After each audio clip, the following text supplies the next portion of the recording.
Baik, sebelum kita memulai webinar pada hari ini, izinkan saya memperkenalkan diri saya. Nama saya Intan Lidwina, saya adalah seorang arsiparis di Arsip Nasional Republik Indonesia. Pada kesempatan kali ini, saya akan menjadi moderator yang membantu jalannya diskusi kita pada pagi ini. Before we start with our today's webinar, I would like to introduce myself. My name is Intan Lidwina. I am an archivist at the National Archives of the Republic of Indonesia. I will be your moderator for our today's webinar. Pertama-tama saya ingin menyambut dan berterima kasih kepada Bapak, Ibu, dan hadirin semua atas keikutsertaannya pada webinar ini. Webinar kali ini merupakan bagian dari rangkaian kegiatan workshop preservasi seri 1 dengan fokus tema Pengendalian Hama Terpadu 101, apa dan bagaimana.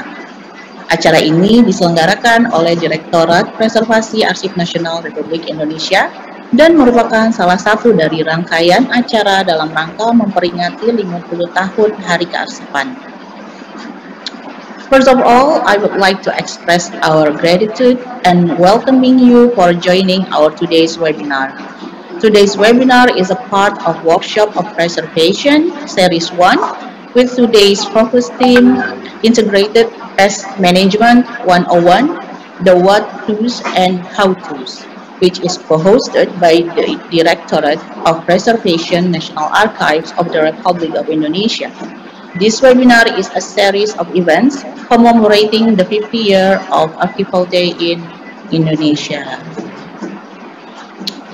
Sebelum saya memperkenalkan pembicara kita untuk hari ini, saya ingin menginformasikan seperti bagaimana tadi MC sudah menjelaskan bahwa webinar ini direkam dan rekamannya dapat diakses setelah acara ini selesai di channel YouTube kami Arsip Nasional RI.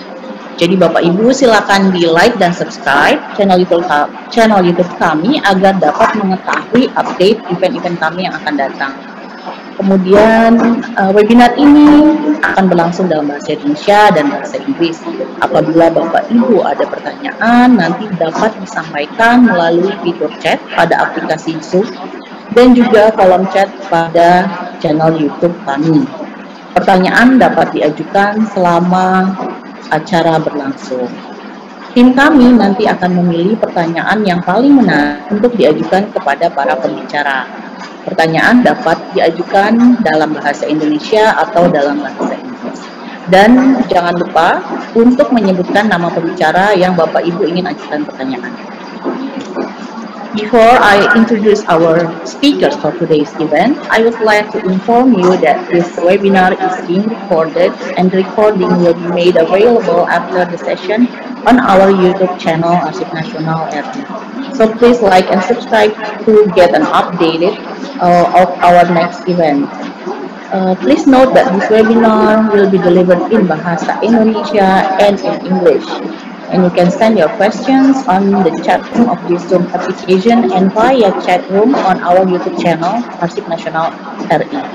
Our team will choose the most interesting questions to be discussed by our speakers. The question can be delivered in Bahasa Indonesia and also in English.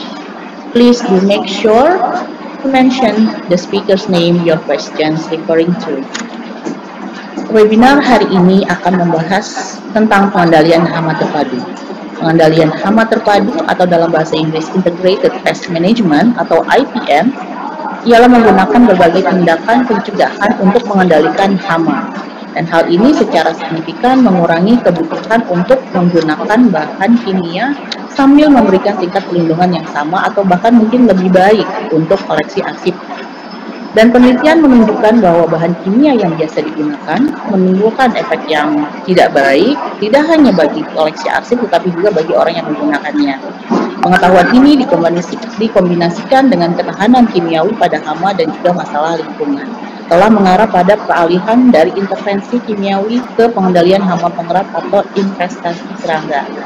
Dan seperti kita ketahui bersama bahwa Indonesia merupakan negara beriklim tropis yang mana memiliki tingkat kelembaban sangat tinggi dan ini dapat mempengaruhi pertumbuhan serangga yang memakan kertas dan bahan pustaka lainnya.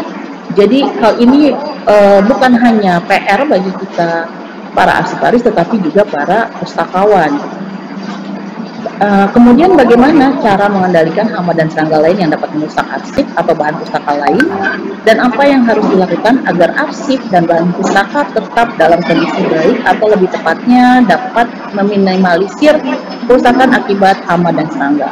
Dan seperti yang pernah dikatakan oleh seorang arsiparis Prancis bernama Yves Charlton, betapa berat perjuangan arsiparis di negara tropis, dan mana ini menunjukkan bahwa kita tidak hanya berkutat dengan waktu di mana memang arsip itu bisa terjadi pelapukan, tetapi juga kondisi iklim kita yang tropis dengan tingkat kelembaban tinggi dapat memicu pertumbuhan serangga yang dapat merusak. Dan hal ini untuk mencapai kondisi ideal sebuah preservasi di negara yang tropis sepertinya masih cukup sulit, dan ini juga masih menjadi PR kita hingga saat ini. Today's webinar is going to discuss about integrated pest management. Integrated pest management, or IPM to be shortened, uses a range of preventive measures to control pests. It significantly reduces the need to use chemicals while providing the same, or if not better, level of protection for collections. Research indicates that people that commonly use chemical produce adverse effects on archives material and also the people who use them. This knowledge, combined with chemicals resistance in pest control, rodent or insect infestation. As we all know, Indonesia is a country that has a tropical climate. Its highly humidity rate can affect the growth of insects that consume papers and other libraries materials. It is not only a huge homework for us as an archivist, but also for librarians.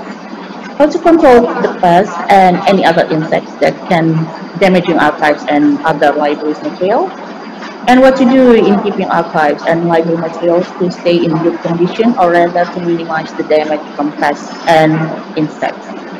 As Yves Charlton, a French archivist, once said, what an uphill struggle is the work of the tropical archivist, because we are not only dealing with time, but also dealing with humidity in the tropical country. And it is still an easy work for the archivist to preserve archives and other libraries materials even for today. Kemudian ada informasi tambahan bahwa bagi peserta yang bergabung dalam aplikasi Zoom terdapat menu interpretasi bahasa, jadi dapat digunakan untuk itu.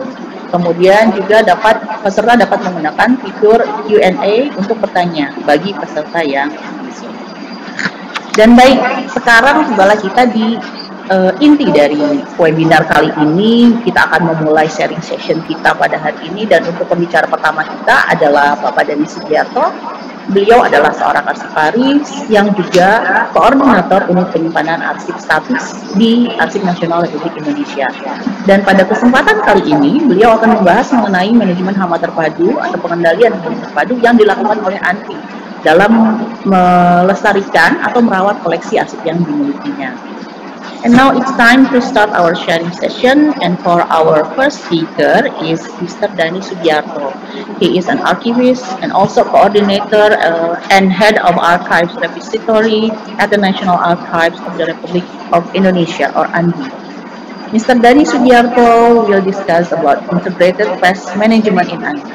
So Mr. Dhani Sugiarto, you may deliver your presentation. Baik, terima kasih Intan Litwina selaku moderator. Yang kami hormati Ibu LT Deputi Bidang Konservasi, Ibu Multi Siswati. Yang kami hormati Bapak Kandar sebagai Direktur Preservasi, Bapak Ibu pejabat yang ada di ruang Zoom maupun channel YouTube, dan semua peserta, dan khusus kepada narasumber Miss Ong Fang Zeng dari Singapura yang kami hormati. Terima kasih telah bergabung di acara ini dan nanti berbagi bisa berbagi terkait dengan bagaimana ANRI melakukan pengelolaan dan pengendalian hama terpadu atau disebutnya Integrated Pest Management yang kami mendasarkan pada aturan-aturan yang sudah berlaku, yaitu Perka maupun aturan-aturan lainnya. Mohon bisa share screen untuk tugas. Nah, baik, terkait dengan pengelolaan hama terpadu di ANRI, kami mengacu pada PP nomor 28 tahun 2012, di mana disebutkan pengelolaan hama terpadu atau pengendalian hama terpadu merupakan salah satu bagian dari upaya preservasi yang dilakukan secara preventif maupun kuratif. Nah, khusus pengendalian hama ini adalah upaya preventif, karena melakukan pengendalian hama ini adalah membuat pengendalian, membuat upaya pencegahan dan pengontrolan. Nah, ini juga menjadi salah satu bagian dari cara-cara untuk kita mengendalikan hama perusak yang ada di ruangan penyimpanan. Dan setelah itu, adanya pengendalian hama ini juga ditindaklanjuti dengan upaya kuratif, yaitu upaya restorasi maupun upaya fumigasi. Next. Nah, terkait dengan upaya melakukan preservasi ini juga adalah bagaimana kita fokus pada upaya pencegahan terhadap hama perusak tadi. Yang pertama adalah melakukan penyimpanan dengan baik, dengan standar peralatan simpan yang baik, ruangan penyimpanan yang selalu higienis, mengatur pada arsip yang masuk, arsip yang keluar untuk diatur bagaimana agar selalu bersih dan terkendali. Kemudian juga melakukan pengendalian terhadap suhu dan kelembapan yang ada. Nah, yang kedua adalah pemeliharaannya. Pemeliharaan ini adalah pemeliharaan untuk peralatan dan ruangan, juga kebersihan dan kerapihan yang ada di ruangan penyimpanan, karena ini salah satu faktor yang penting. Kemudian pemeliharaan juga terkait dengan bagaimana mengendalikan hama yang ada di ruangan penyimpanan, ya, dilakukan pest control. Kemudian juga terkait dengan perlindungan dan pengamanan adalah melakukan upaya bahwa ruang simpan itu adalah ruang yang sangat secure, yang harus dikendalikan, dan ini merupakan salah satu hal yang penting untuk melakukan pengendalian. Dan penyimpanan adalah salah satu hal yang penting di sini, itu merupakan salah satu upaya preventif yang nantinya juga harus menjadi bagian integral dari upaya preservasi yang lainnya, yaitu melakukan identifikasi, restorasi, dan digitalisasi. Next. Pengendalian hama terpadu sesuai dengan peraturan ANRI nomor 5 tahun 2018 merupakan suatu tindakan, ya, pemeliharaan yang terus-menerus dan melalui kebersihan ruangan penyimpanan untuk menjamin tidak adanya hama perusak. Nah, pengendalian hama terpadu ini biasanya memang secara umum itu diterapkan pada tindakan untuk pertanian. Nah, hanya karena memang kita di kearsipan ini menggunakan metode ini, dan ini juga termasuk metode yang improvisasi, ya, untuk melakukan terhadap arsip, karena di dalam arsip ini juga ada ancaman, yaitu hama perusak tadi. Maka kita perlu ada tindakan pengendalian, dan pengendalian ini bukan seperti di pertanian, yaitu menggunakan hama alami untuk membunuh hama perusak, atau menggunakan zat-zat yang lebih alamiah untuk mengendalikan. Tetapi kalau dalam arsip ini kita lebih kepada upaya preventif, ya, pengendalian pemeliharaan itu dengan upaya terus-menerus terhadap ruang penyimpanan, ya, termasuk mengendalikan agar tidak adanya hama yang perusak yang masuk ke dalam ruang penyimpanan. Next. Nah, dalam upaya pencegahan inilah kita menghalangi, mencegah adanya hama perusak arsip ini sebagai salah satu strategi, karena hama perusak ini pasti akan ada. Tadi sudah disebutkan ada hama perusak ini nanti ada tahapannya, dari mulai telur, dari mulai fase kecil, ya, sampai dewasa. Nah, yang fase kecil sampai dewasa itu, kalau itu ada diidentifikasi terdapat dalam ruangan penyimpanan, maka itu harus dilakukan fumigasi. Nah, fumigasi itu adalah tahapan terakhir. Tetapi kalau fase telur ini terdapat dalam ruangan, dan itu bisa menetas di kemudian harinya. Dan ini yang paling sulit dalam melakukan pengendalian. Next. dalam melakukan pengendalian di dalam pengelolaan hama ini, kenapa membutuhkan pengendalian hama? Karena jika dilakukan fumigasi saja, ya, itu maka grafiknya akan kembali lagi karena ada tadi fase serangga itu bisa masih meninggalkan telur. Tapi kalau dengan pengendalian terpadu, ada pencegahannya, ada identifikasi apa saja serangga yang ada, kemudian kita lakukan upaya-upaya dengan terus-menerus menjaga kebersihan, maka kurvanya akan stabil, hama perusak tidak akan dibiarkan bebas berkembang. Nah, berbeda dengan metode lain yang dilakukan hanya dengan zat kimia maupun dengan pengendalian metode yang lainnya. Next. Nah, apa yang dilakukan Andri?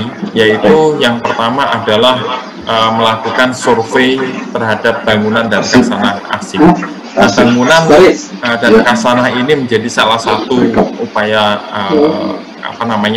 penting sekali, tahapan yang penting, karena disitulah arsip disimpan, karena disitulah kita menyimpan memori bangsa, di dalamnya terdapat informasi yang sangat berguna. Maka perlu dilakukan inspeksi atau survei, dan kemudian juga terhadap instalasi yang lainnya, yaitu lubang pada jendela dan pintu, pipa, kemudian adanya menjaga jarak pada tanaman yang ada di sekitar, karena disitulah juga merupakan sumber adanya serangga. Next, yang kedua adalah terkait dengan inspeksi pada sanitasi di ruang penyimpanan. Apakah sudah benar-benar higienis, ya, ruang penyimpanan itu benar-benar bersih dengan arsip dan box yang sudah tertata rapi, standar arsip pada boxnya, kemudian kertas pembungkusnya juga sudah distandarkan, ya, bebas asam dan kuat, kokoh secara kualitas kertasnya, dan juga terkait dengan peralatan-peralatan juga bersih, ya, adanya upaya untuk mensanitasi. Next, terkait juga dengan bagaimana melakukan seleksi pada arsip yang masuk dan arsip yang keluar, yang dipinjam. Nah, arsip yang masuk ini biasanya melalui akuisisi, ya, atau penyerahan arsip, ya. Kalau mungkin di istilah luar negeri, transfer from creating agency to National Archive. Nah, arsip yang masuk ini perlu dilakukan pengendalian juga. Bisa jadi adanya hama perusak berasal dari faktor eksternal, yaitu hasil akuisisi. Arsip yang masuk itu membawa hama, membawa telur-telur hama, atau membawa hama yang sudah berusia dewasa. Nah, ini yang perlu diantisipasi. Kemudian juga terkait dengan penyimpanan, arsip dipinjam dan kembali, ini juga perlu dilakukan upaya pencegahan. Apakah ada hama perusak yang membawa di dalam arsip tersebut? Nah, setelah itu dilakukan pengendalian. Ya, pengendaliannya bisa melakukan fumigasi parsial pada arsip yang masuk tersebut, atau tindakan yang lainnya dilakukan pengendalian. Next, selanjutnya adalah dilakukan pemantauan rutin, yang ini penting sekali untuk menjaga suhu dan kelembapan pada ruang penyimpanan, ya, untuk dijaga stabil sesuai standar. Ini sudah ada dalam peraturan Kepala Antri tentang pedoman preservasi di nomor 23 tahun 2011. Kemudian juga penting sekali untuk mengidentifikasi. Kita pernah melakukan identifikasi keberadaan hama, ketika itu mengecek kok ada hama perusak yang ada di lantai sekian, kemudian kita cek, oh ya memang ada, dan itu harus segera dilakukan tindakan, yaitu melakukan fumigasi. Next, setelah itu kita lakukan juga upaya untuk melakukan pengendalian ini adalah secara kimiawi dan non kimiawi. Non kimiawi itu dilakukan dengan pemasangan perangkap, ya, itu berupa umpan, ya, feromon atau sinar UV, dan juga menstandarkan suhu dan kelembapan yang sesuai dengan standar. Dan secara kimiawi ini adalah pelaksanaan fumigasi, yang di mana fumigasi ini adalah penyemprotan fumigan atau zat kimia untuk membunuh hama perusak. Nah, bisa juga dilakukan melakukan penyemprotan pestisida, tapi ini hanya untuk ruangan luar, ya, bukan di dalam depot arsip, tapi di jendela luar, di tembok-tembok di luar, di titik-titik yang tidak berdekatan dengan arsip. Next, yang terakhir adalah pengendaliannya melakukan fumigasi. Ya, ini merupakan tindakan terakhir karena fumigasi ini memang dilakukan untuk membunuh hama perusak, dan di ANRI kita menggunakan fumigan berupa SF atau sulfur fluoride yang memiliki karakter tidak berbau dan dapat menyebabkan kematian bagi hama yang terkontaminasi. SF ini juga berbahaya buat manusia, maka sangat berhati-hati terkait dengan SF ini. Jadi memang harus ada standarnya, harus ada pendampingan oleh ahli yang melakukan fumigasi ini. Barangkali itu sharing dari saya, dari Arsip Nasional, dan nanti kita bisa perbanyak di sesi diskusi, dan kami mohon, karena substansinya IPM ini nanti akan disampaikan oleh Miss Ong Fang Cheng, ya, dan mungkin nanti akan lebih banyak diskusi di sesi tanya jawab. Kami kembalikan ke moderator. Silakan Bu Intan. Baik, terima kasih Pak Dhani atas presentasinya, atas paparannya. Saya mencoba mengambil gambaran singkatnya atau kesimpulannya. Jadi memang di ANRI telah dilakukan pengendalian hama terpadu yang tujuannya adalah untuk mencegah atau mengurangi tingkat kerusakan yang disebabkan oleh hama atau serangga. Kemudian adapun pencegahan yang dilakukan diantaranya ada sanitasi, kemudian menyeleksi arsip yang masuk. Nah, sanitasi ini sendiri yaitu adalah menjaga kebersihan arsip dan juga ruang penyimpanan arsip itu sendiri. Kemudian menyeleksi arsip yang masuk, jadi ketika nanti ada arsip yang akan masuk ke ANRI, itu tidak hanya dinilai isi informasinya, tetapi juga dari kondisi fisiknya itu harus dinilai juga apakah terdapat tanda-tanda bahwa arsipnya itu ada hama atau serangga atau tidak. Nah, kalau misalnya aman, berarti bisa langsung dimasukkan ke dalam depo penyimpanan arsip, tapi jika ternyata ada tanda-tanda kalau mengandung atau ada jejak serangga atau hama, ya mungkin dapat dilakukan fumigasi terlebih dahulu, seperti itu. Dan kemudian apabila tindakan pencegahan tadi ternyata masih terdapat hama atau serangga, maka dapat dilakukan tindakan terakhir yaitu fumigasi. Nah, mengenai fumigasi nanti mungkin Bapak Ibu peserta dapat bertanya lebih lanjut di sesi tanya jawab, dan kalau misalnya tadi saya menyatakan bahwa Bapak Ibu dapat yang bergabung di Zoom dapat mengetik pertanyaan di fitur chat, tetapi saya sekarang menganulir pernyataan saya tadi dan menginformasikan bahwa Bapak Ibu dapat mengetik pertanyaannya di kolom Q&A. Nah, itu kan berdekatan dengan kolom chat ya, jadi ada di sebelahnya. Jadi kalau misalnya ada yang bertanya bisa langsung ke kolom atau fitur Q&A. Baik, terima kasih. Nanti kita akan kembali lagi kepada Dhani jika ada pertanyaan yang akan jadi. Dan sekarang kita lanjut ke pembicara kedua kita, yaitu adalah Miss Wang Fang Cheng. Nah, semoga saya tidak salah menyebutkannya. Beliau adalah seorang konservator yang berasal dari Singapura. Dia memulai karirnya di Arsip Nasional Singapura sebagai pemagang di tahun 2016, dan pada 2017 hingga 2019 menjabat sebagai asisten konservator, dan pada bulan April 2019 hingga 2020 menjabat sebagai konservator. Saat ini kesibukan beliau adalah kuliah atau melanjutkan studinya di Universitas Tainan di Taiwan untuk program Master of Arts dengan fokus studi konservasi pada benda cagar budaya.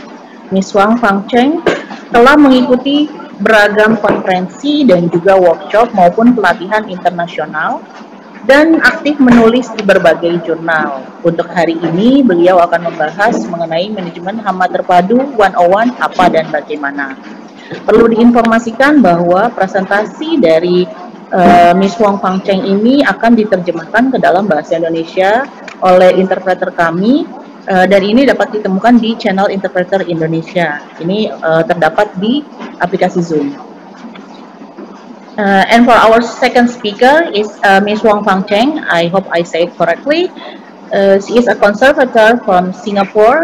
She worked as an intern at the National Archive of Singapore in 2016 and became assistant conservator on 2017 until 2019 and as conservator on April 2019 until 2020. And she is currently studying at Tainan University of the Arts in Taiwan for Master of Arts on Conservation on Cultural Relics. She attended many international conferences and workshops and actively writes articles regarding conservation. Ms. Wang Fang Cheng will discuss about Integrated Pest Management 101, the what-tos and how-tos. So, Ms. Fang Cheng, you may begin your presentation. The floor is yours.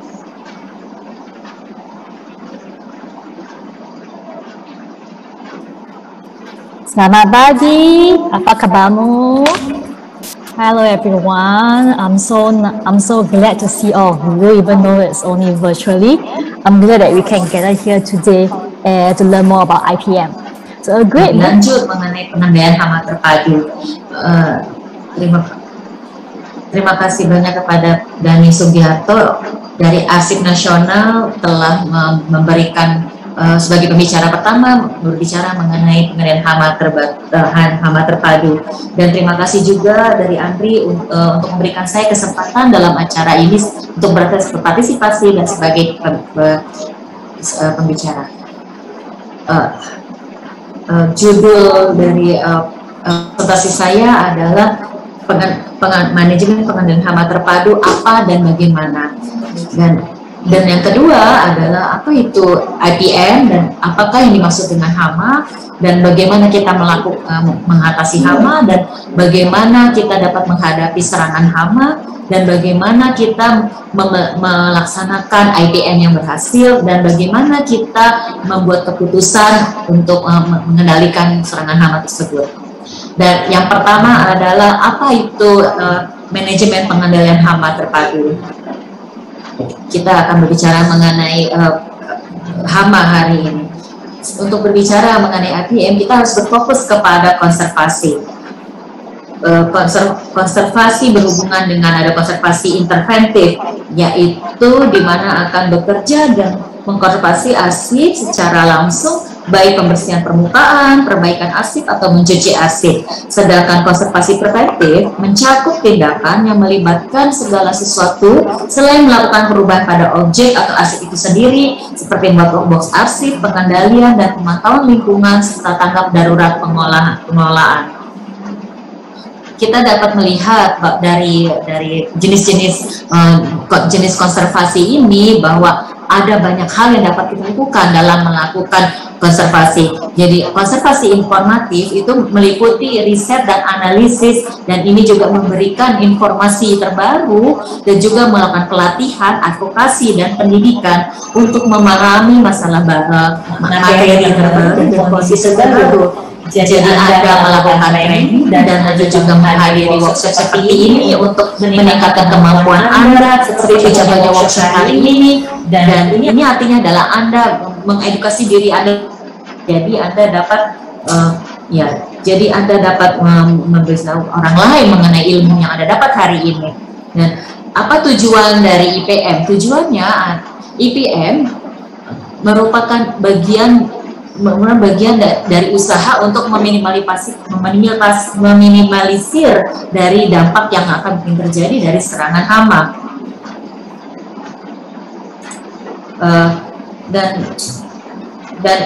Perhatikan bahwa AIC Wiki bukan hanya Wikipedia biasa, dan ini disusun oleh para profesional yang berisi informasi lengkap mengenai konservasi yang disusun, dan Anda akan merasa aman untuk merujuk dari halaman Wiki AIC ini. Dan saya akan berbagi beberapa sumber daya yang saya miliki pada akhir workshop hari ini. Dan apa itu IPM? IPM meliputi 3 komponen utama, yaitu pencegahan, monitoring, dan penanganan. Dan kegiatan ini dilakukan tidak hanya oleh konservator, tapi juga arsiparis, kemudian juga staf-staf lain yang berhubungan dengan pemindahan barang dan juga properti. Dan apa itu hama? Apakah ini termasuk sebagai hama? Ya, tentu. Ini adalah jenis hama yang dapat ditemui Dan ini adalah hama-hama yang ditemukan di museum, dan hama dari museum ini mempengaruhi dari koleksi Anda. Untuk kata-kata yang bergaris yang berwarna biru ini adalah bukan yang termasuk ke dalam hama yang memakan khasanah koleksi arsip Anda, tapi kehadiran mereka mempengaruhi kondisi yang terjadi pada khasanah koleksi Anda.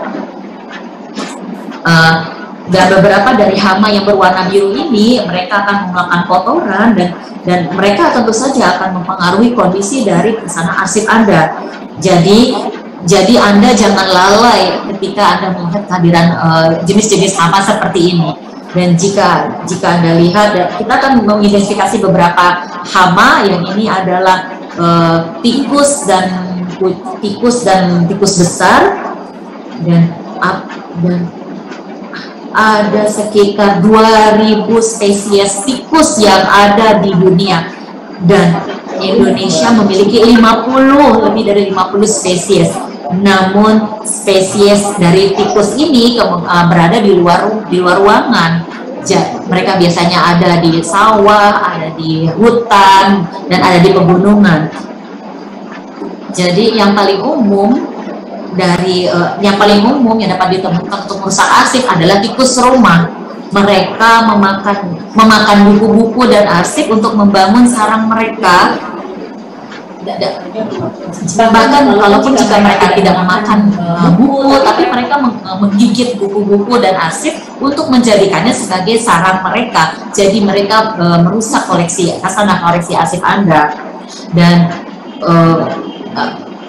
hal yang lain adalah juga tikus besar lain. Mereka juga merusak khasanah koleksi Anda, dan mereka sangat besar dan mereka sangat kuat sekali untuk merusak arsip-arsip dan buku. Tikus besar, dan tak lupa bahwa tikus dan membawa penyakit. Dan ini adalah kutu buku atau gegat dan juga kutu api. Saya yakin Anda semua dapat mengenal jenis serangga ini. Jenis serangga ini suka makan serat dan perekat, termasuk kertas, buku, foto, lem, dan juga mereka memakan ketombe-ketombe rambut kita. Jadi jika ruang penyimpanan buku-buku dan arsip Anda pada dasarnya surga bagi serangga ini. Dan ada sekitar 3.000 jenis serangga ini memiliki panjang 13-25 mm, dan mereka dapat hidup hingga 8 tahun. Dan mereka dapat berkembang biak beberapa kali dalam setahun, dan hingga 60 telur setiap kali bertelur. Dan gegat pada umumnya hanya bertelur sekitar 100 telur saja dalam hidupnya. Tapi jumlah ini sudah sangat banyak sekali. Dan berikutnya adalah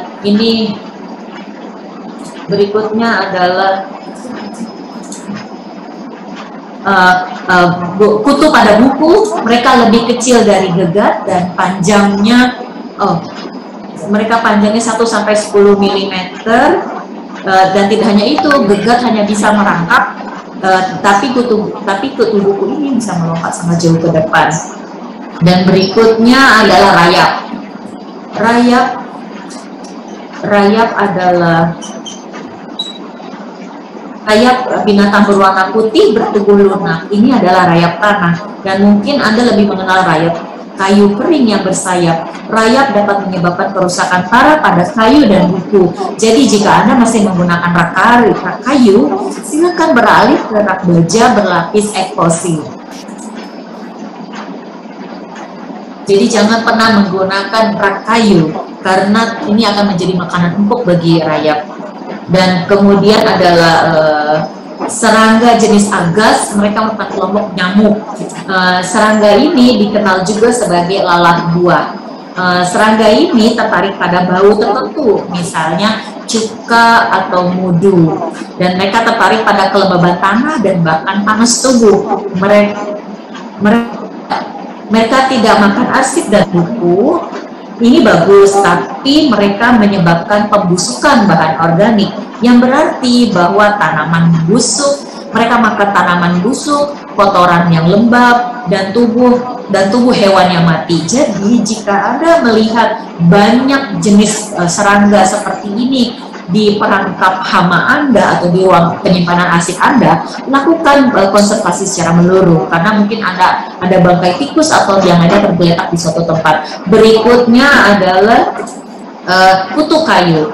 Kutu jenis ini makan kayu, bukan hanya kayu tapi kertas, karton, daun-daun mati, buah-buahan yang tumbang, bangkai hewan seperti yang serangga sebelumnya yang dijelaskan, bahkan mereka juga memakan feses. Seperti Anda pernah lihat, Anda lihat di presentasinya Pak Dhani, ini adalah ngengat. Ngengat biasanya berwarna keemasan. Ekresi atau kotoran mereka biasanya berwarna seperti apapun yang mereka makan, seperti yang Anda lihat pada foto di presentasi ini, kecuali jika Anda memiliki banyak koleksi buku yang bersangkul kain atau seragam dan lain-lain, dan ngengat biasanya kurang diperhatikan oleh kantor arsip dan perpustakaan. Tapi sebenarnya biasanya untuk koleksi arsip yang besar, yang banyak, nah biasanya ini bisa ditemukan di salah satu koleksi Anda. Ini adalah kumbang. Ada banyak jenis kumbang, ratusan bahkan ribuan jenis kumbang. Dan ini adalah di sebelah kiri, ini adalah jenis kumbang karpet dengan berbagai variasi. Di atas kumbang, di atas gambar di atasnya adalah kumbang tanduk panjang dan kumbang biasa.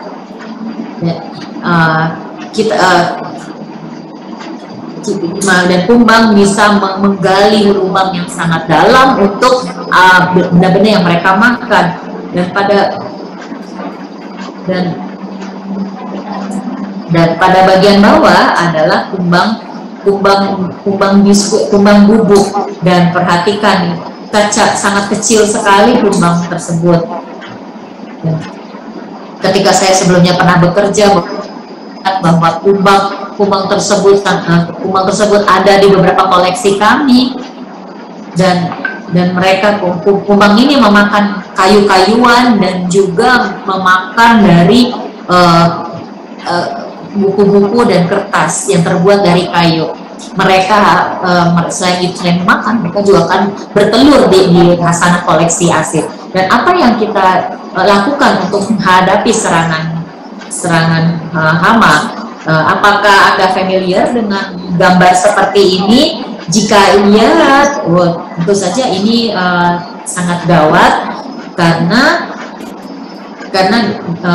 ini adalah contoh koleksi yang ditemukan ketika rayap sedang menyerang koleksi tersebut.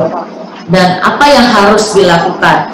Ya, jadi untuk khasanah koleksi yang baru datang, sebaiknya Anda tanda-tanda dari kerusakan hama, seperti lubang-lubang, dan juga ada yang tidak lengkap, atau mungkin feses dari kotoran serangga. Dan apakah ada Jadi Anda harus memperhatikan kerugian akibat kerusakan sama, dan jadi Anda harus lihat juga ini adalah contoh-contoh dari gambar mengenai apa saja yang dapat ditemukan dalam koleksi Anda. Seperti contohnya ini adalah fresh itu adalah kotoran binatang berbentuk seperti granula atau debu-debu kecil. Jadi Anda dapat menemukannya dengan menggunakan mikroskop. Jadi Anda tidak dapat, namun Anda juga dapat merasakannya dengan menggunakan tangan Anda dan merabanya di atas arsip. Dan jika memang arsip tersebut ada tanda-tanda seperti debu kecil, maka Anda harus memperhatikan, Anda harus melakukan perawatan untuk serangan hama, karena ini bisa jadi tanda-tanda terjadinya serangan hama. Anda harus memperhatikan kedua kondisi, yaitu apakah serangan hama ini untuk serangan hama yang sudah mati atau serangan hama yang masih hidup. Anda juga harus dapat mengecek mengenai mold. Mold juga bisa jadi aktif atau inaktif. Mold yang aktif itu terdiri dari beberapa filamen yang berwarna atau tidak berwarna. Filamen yang berwarna itu jika Anda menyentuhnya itu Anda akan merasa bahwa itu terkasar, sedikit kasar. Dan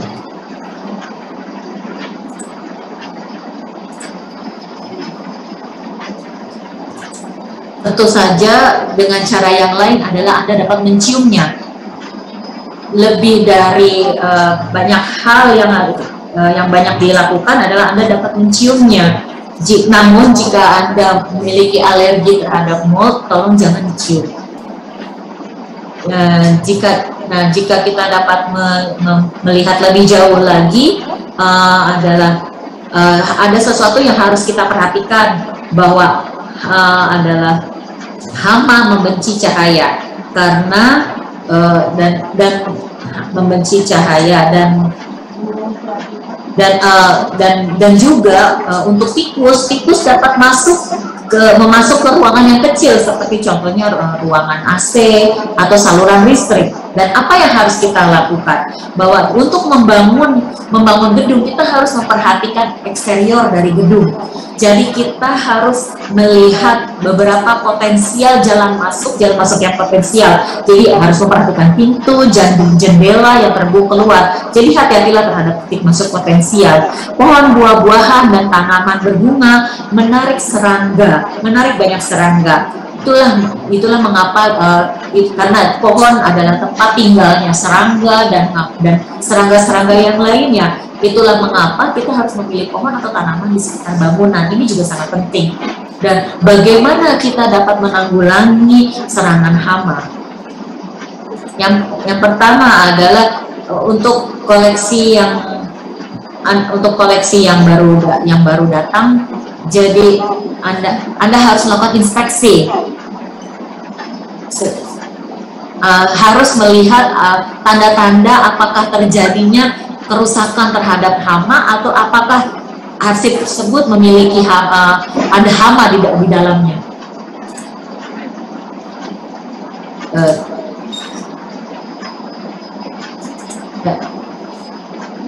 Dan apa yang harus kita lakukan jika kita menemukan serangan hama atau serangan serangga di dalam khazanah arsip Anda? Yang pertama adalah kita harus melakukan isolasi.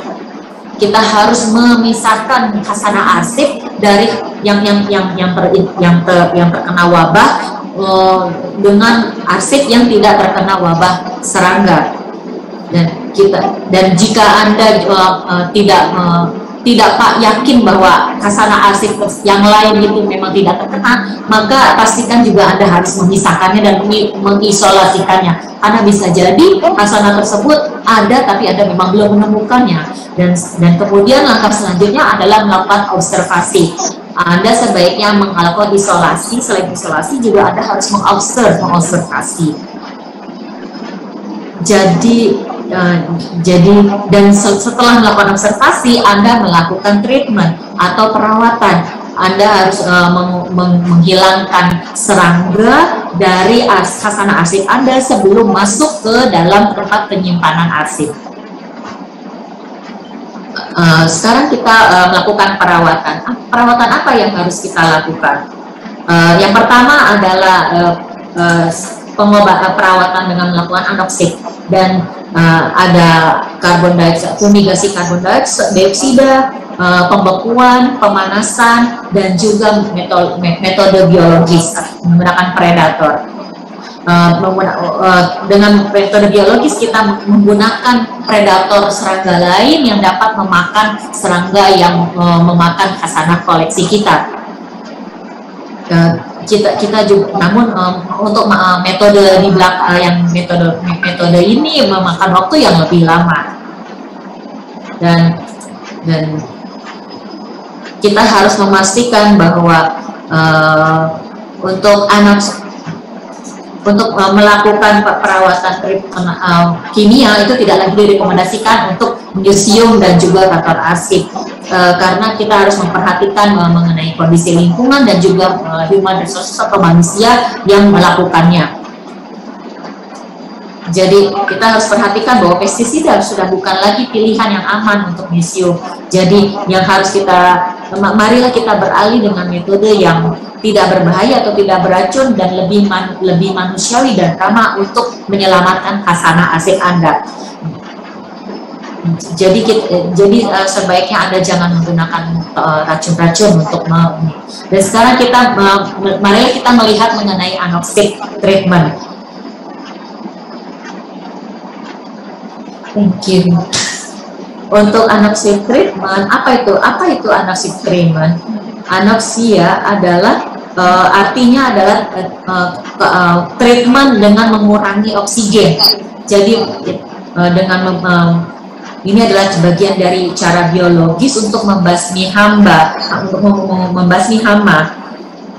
Jadi kita menutup ruang penyimpanan arsip selama 14 hari dengan oksigen 0,3% pada suhu 30 derajat.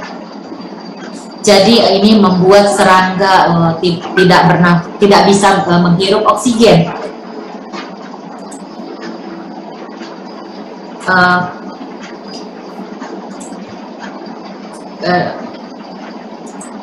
Jika Anda melakukan anoksi, Anda sebaiknya menggunakan tempat yang tertutup, wadah yang tertutup untuk materi anoksi tersebut. Caranya adalah kita memaksa serangga untuk kehabisan nafas atau kehabisan oksigen.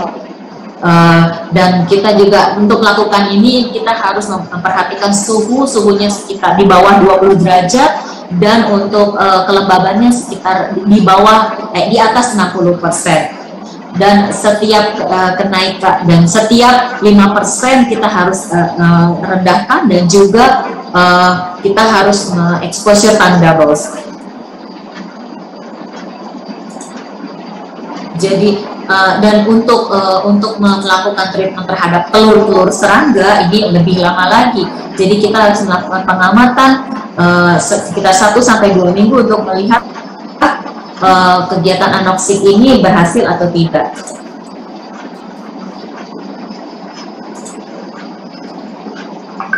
Anda mungkin Anda mungkin mengenali kegiatan alat-alat ini.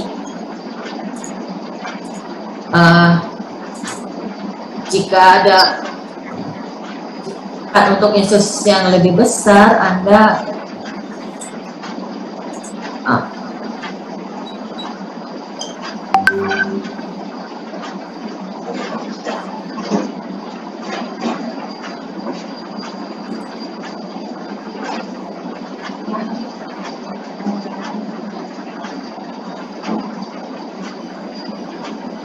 namun untuk metode anoksik ini Anda dapat melakukan anoksi pasif dan anoksi aktif. Namun jika ruangan melakukan anoksi besar, maka Anda memerlukan biaya untuk penyiapan awal. Jadi untuk melakukan anoksik Anda perlu chamber seperti di gambar bagaimana dijelaskan dalam presentasi. Nah, jika semakin besar chamber, maka akan semakin besar pula biaya untuk melakukan anoksik treatment ini. Dan harus diperhatikan bahwa dalam membuat anoksik treatment ini materinya harus dibungkus. Dan pasif, dan bagaimana dengan pasif anoksik treatment? Perawatan anoksik pasif bisa jadi lebih rumit pada awalnya karena Anda harus menghitung jumlah kapasitas oksigen dan masa simpannya lebih pendek. Bahan materinya perlu disimpan di lemari es dan lain-lain. Jika materinya tidak tertutup vakum, maka akan kehilangan efektivitas seiring waktu dan membuatnya menjadi tidak berguna. Jadi untuk melakukan treatment pasif anoksik ini membutuhkan banyak material tambahan seperti di gambar ini, yaitu kertas pembungkus, kemudian juga dalam bentuk kertas pembungkus dan juga heat sealer dan juga Marvel Steel 360. Dan seperti yang Anda lihat, ada juga membutuhkan busa yang halus dan harus berisi udara, dan udara itu harus tetap berada dalam plastik yang terbungkus. Dan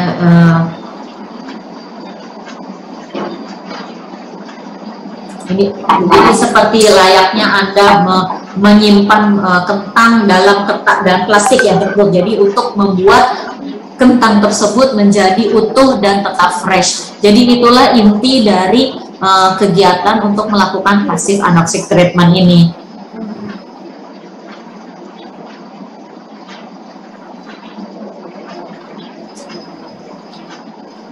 Tentu saja ada kelemahan dan kelebihan dari melakukan anoxic treatment ini.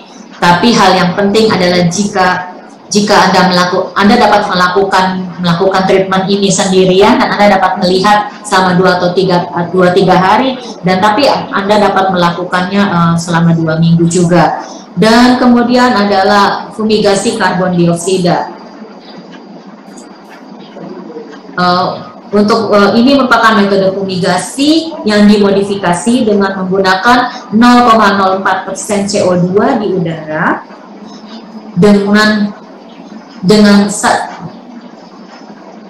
jadi karbon dioksida hanya 0,04% dan dengan hanya menggunakan 1% karbon dioksida. Dan tentu saja ini menyebabkan pusing, apalagi dengan menggunakan karbon dioksida 60-70%. Oleh karena itu kita perlu menyediakan tangki karbon dioksida dengan aman, karena lebih dari 10% akan sangat mematikan, dan tangki gas terkompresi juga berat. Nah, seperti ini dilakukan dengan menggunakan ruang tertutup, dengan menggunakan tangki gas yang terkompresi. Dan cara ini juga merupakan cara yang termurah sekali.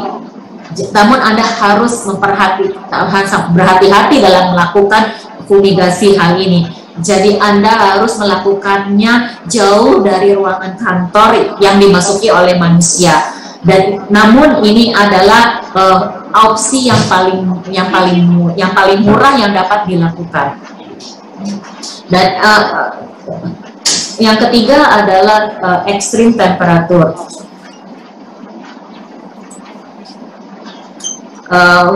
Untuk temperatur yang ekstrim, Anda mungkin dapat familiar dengan cara pembekuan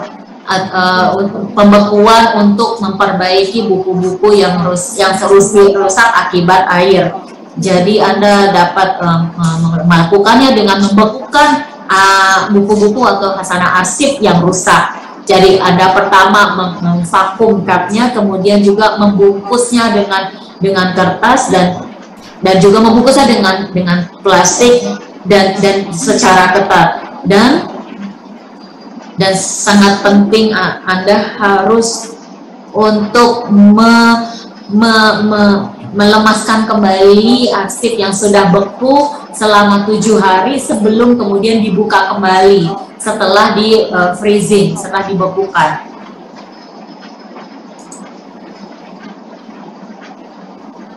Karena jika Anda membukanya secara langsung, Anda bisa saja dapat mengganggu proses kondensasi. Jadi Anda harus membungkus. Ketika membukanya, Anda harus membungkusnya secara tertutup dan ketat. Dan jika Anda langsung membukanya, Anda bukannya memperbaiki arsip, tapi malah menimbulkan tumbuhnya jamur. Dan ini untuk jika Anda melakukan treatment untuk heating yaitu pemanasan, Anda membutuhkan ruangan yang sangat baik yang untuk mendukung proses ini, dan suhu yang dibutuhkan adalah minimal 50 derajat Celcius selama 1 jam dan dilakukan selama 1 sampai 2 hari tergantung kepada kelembapan dari objek arsip. Jadi sebanyak mungkin Anda harus mengatur kelembapan sekitar 40 sampai 60%.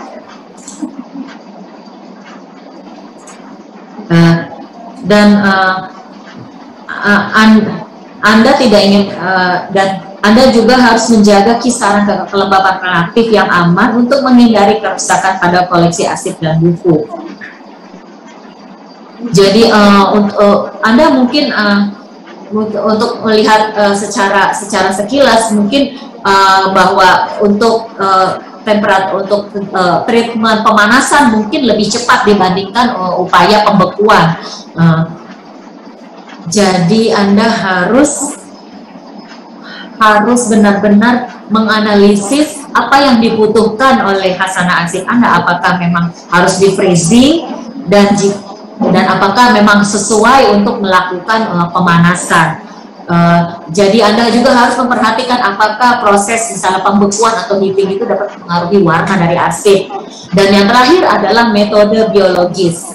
Jadi metode biologis ini dengan menggunakan predator serangga untuk memangsa serangga yang menyerang menyerang arsip di koleksi Anda, di ruang penyimpanan Anda. Jadi sebagai contoh bahwa misalnya kita menggunakan serangga yang lebih tua umurnya untuk menyerang serangga yang lebih muda yang memakan koleksi arsip di ruangan penyimpanan arsip Anda.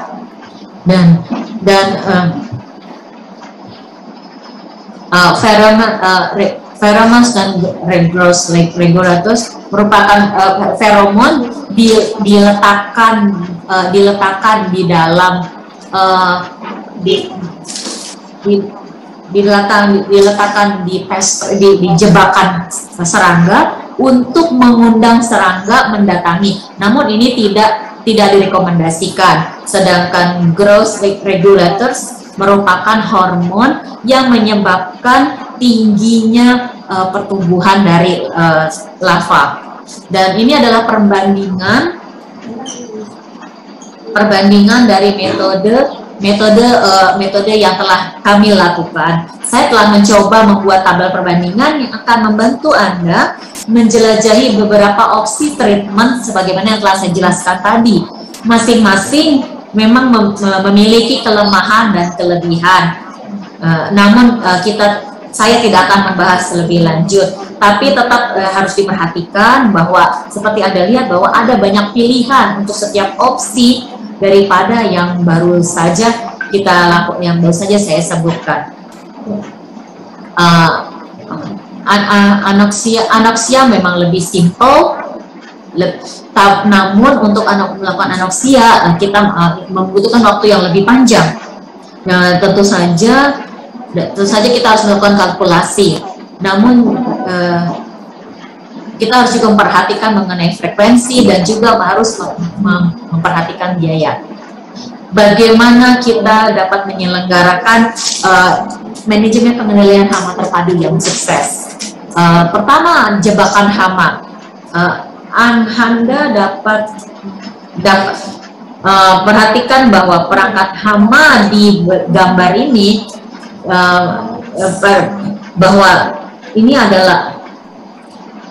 perhatikan bahwa perangkap hama di gambar ini memiliki celah.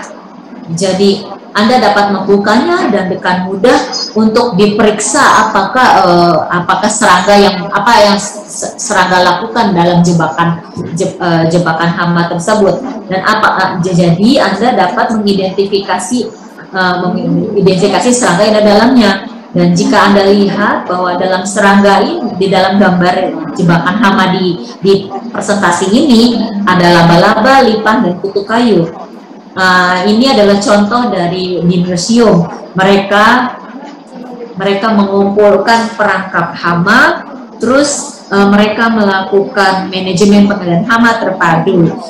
Jadi mereka melakukan hal ini ketika museum ditutup untuk umum.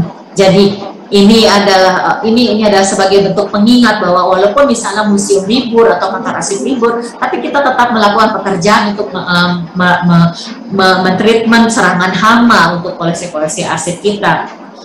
Jadi beberapa serangga seperti bagian yang telah saya sebutkan sebelumnya, jadi Anda dapat mengambilnya untuk membuat contoh dan membuat jebakan hama untuk mengendalikan serangan hama. Jadi ini adalah bagaimana Anda membuat jebakan hama sendiri. Jadi Anda dapat membuat sendiri jebakan hama. Dan jadi ini adalah contoh cara membuat jebakan hama buatan sendiri. Jadi yang pertama adalah potong di sepanjang tepi bertitik. Jadi Anda dapat mengelemnya di bagian depan ada print, this is turned upside down, terbalik. Jadi Anda dapat Anda terbalik, jadi di depan dan di belakang.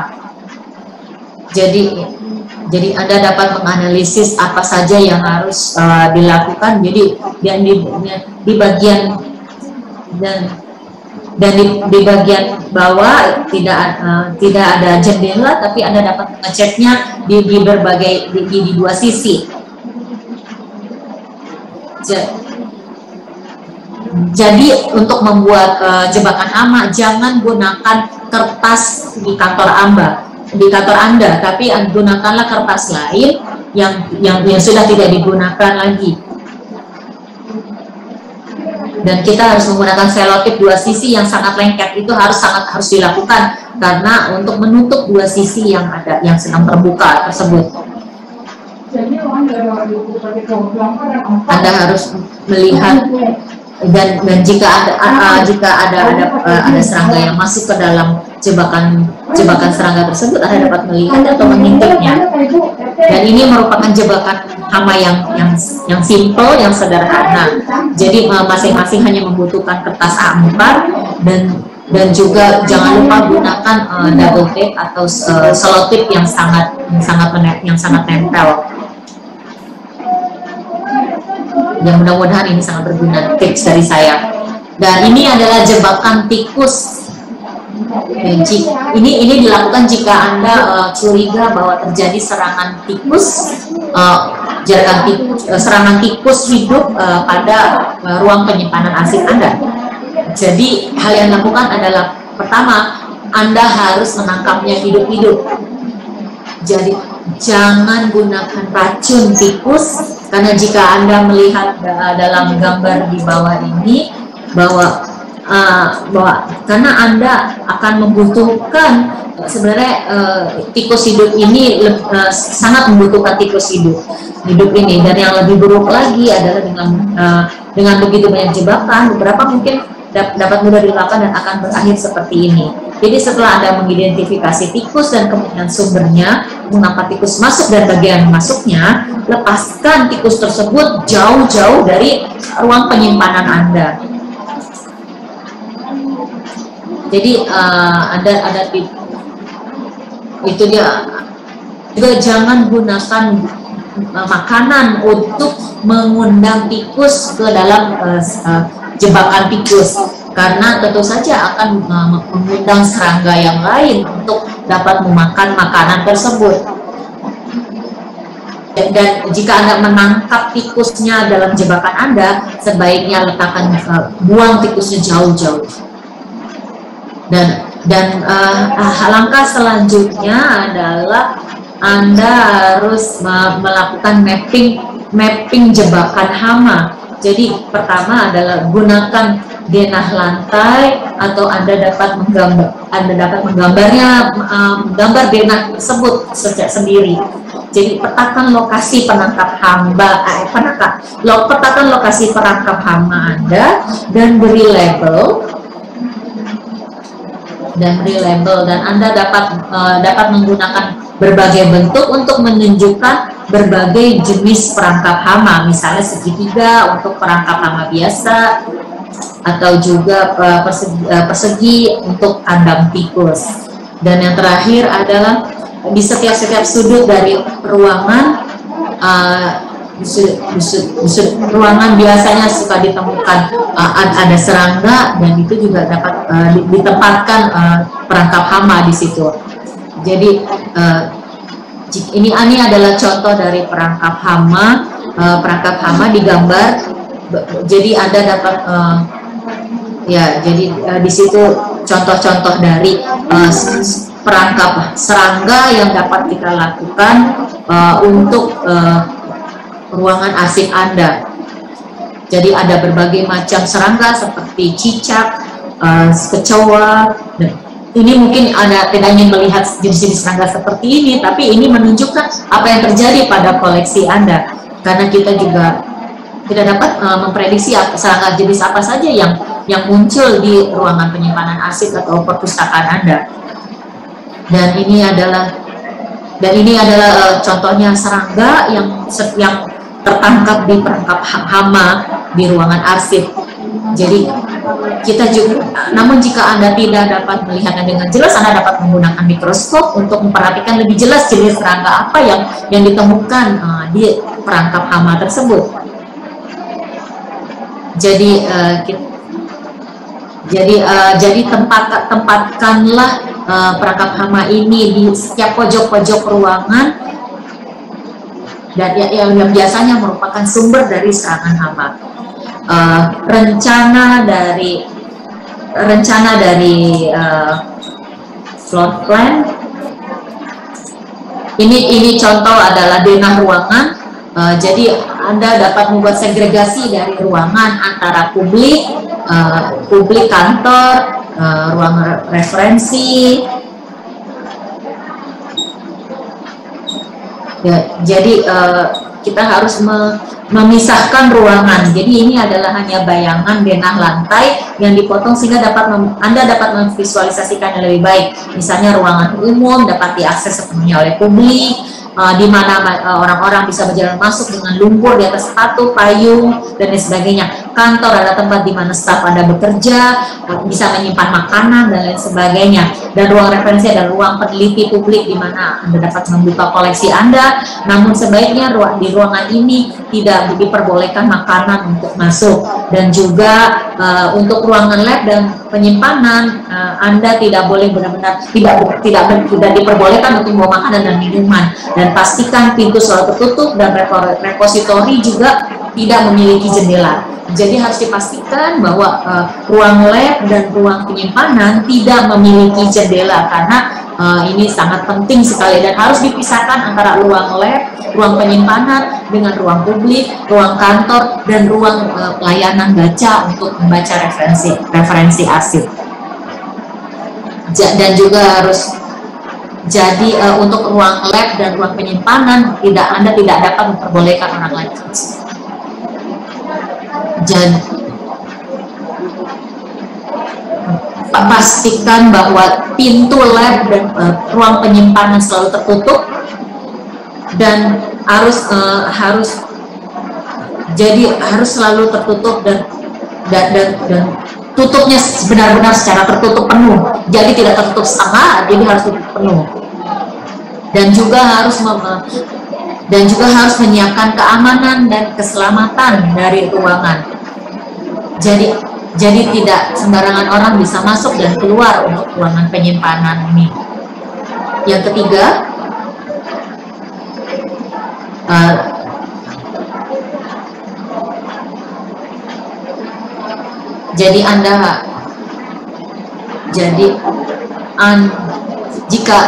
jika Anda harus mengatur suhu dan kelembaban dari ruangan penyimpanan Anda, dan jika misalnya orang keluar masuk, Anda juga harus memperhatikan apakah orang tersebut berada dari ruangan panas langsung ke ruangan dingin. Itu tentu akan mempengaruhi kondisi dari arsip yang ada di ruang penyimpanan. Jadi ini adalah hal-hal penting namun kecil yang dapat kita lakukan untuk upaya pencegahan. Apalagi yang harus dapat Anda lakukan, yaitu adalah building material, atau yaitu pemantauan lingkungan itu sendiri adalah bagian dari konservasi preventif, dan ini lebih dari sekedar melindungi ruang penyimpanan Anda. Jadi memiliki pengendalian lingkungan yang baik dengan ventilasi yang baik akan membantu pencegahan terciptanya kantong ruang yang stagnan dan lembab yang menguntungkan bagi hama untuk bersembunyi. Jadi ini juga berarti kita harus memiliki prosedur yang baik dan praktek prosedural yang baik. Sebagai contoh, saya sudah memberitahukan Anda mengenai tumbuhan. Jadi Anda harus memperhatikan bahwa gedung penyimpanan tidak dikelilingi oleh tanaman-tanaman. Jadi jadi tidak ada tanaman yang menempel ke ruang penyimpanan atau ke gedung penyimpanan, karena tanaman butuh air dan air menimbulkan kelembaban. Jadi ini akan menimbulkan masalah dan akan mempengaruhi kondisi khasanah arsip yang ada di ruangan penyimpanan. Dan tentu saja yaitu Anda harus menyimpan tempat sampah jauh-jauh dari gedung penyimpanan arsip. Jadi tidak dibenarkan untuk menyimpan tempat sampah di ruang penyimpanan arsip atau di dalam gedung penyimpanan arsip. Dan jika memang ada ruang penyimpanan, Anda harus tempat sampahnya harus ditutup dan diikat secara erat, terbuka, dan tidak ada plastik dan ada sampah-sampah di dalam ruang penyimpanan arsip. Dan karena tempat sampah dapat mengundang tikus, jadi ini adalah langkah-langkah preventif yang harus Anda lakukan untuk melakukan tindakan pencegahan serangan hama yang mungkin dapat terjadi. Jadi Anda harus, sekali lagi harus saya tekankan di sini adalah bahwa ruang penyimpanan harus benar-benar tertutup dan juga harus bersih. Bagaimana kita mengambil keputusan? Ada banyak hal yang harus kita lakukan untuk melakukan manajemen pengendalian hama terpadu yang sukses. Kita harus memperhatikan konsiderasi berikut ini, yaitu yang pertama adalah ukuran dari khasanah arsip yang baru saja datang. Jadi kita harus memperhatikan khasanah arsip yang baru datang ini apakah mendapat subsidi atau tidak. Yang kedua adalah tipe-tipe materi dari khasanah arsip. Materialnya seperti apa? Jadi kita harus mengidentifikasi juga jenis-jenis material yang ada dalam koleksi arsip yang baru datang. Apakah misalnya manuskrip, peta, atau foto, itu semuanya terbuat dari bahan-bahan apa? Kita harus identifikasi.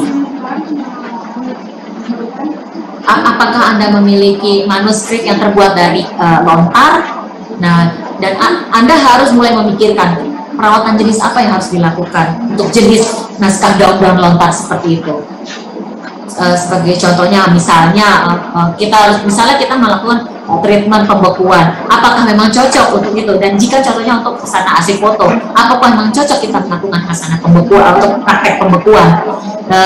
Dan juga kita harus melakukan keputusan mengenai misalnya serangan hama yang sangat besar sekali. Kita harus membuat konsiderasi. Jadi tindakan apa yang harus kita lakukan misalnya ketika hama tersebut benar-benar merusak arsip secara menyeluruh. Jadi kita harus putuskan secara efektif dan efisien. Dan kita harus benar-benar memastikan pengurangan terhadap kerusakan dari arsip yang diakibatkan oleh serangan hama tersebut. Dan juga kita harus dapat mengestimasikan frekuensi dari penanggulangan hama tersebut. Ya.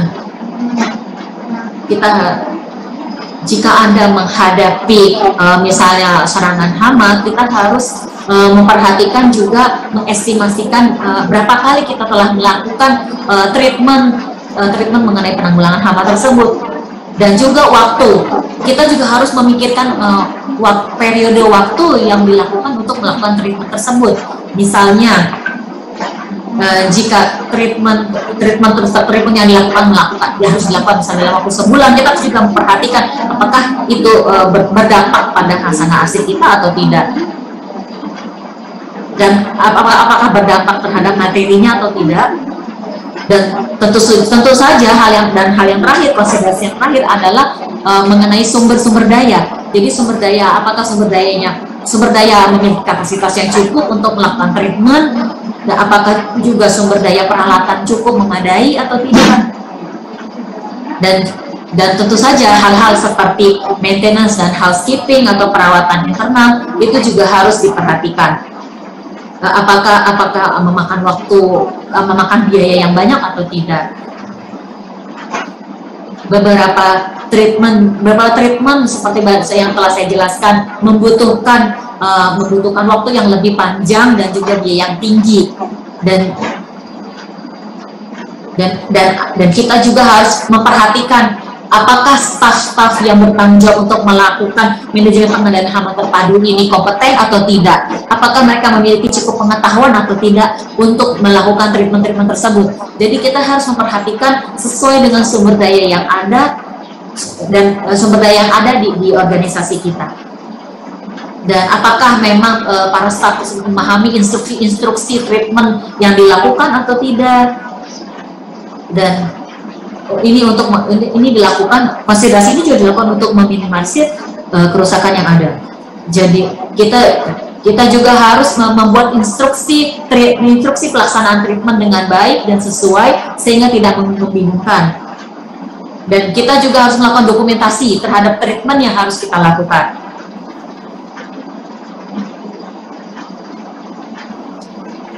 Jadi untuk melakukan kegiatan IPM yang sukses ini sangat penting bagi kita semua, karena kita dapat meminimalisir dampak yang akan terjadi.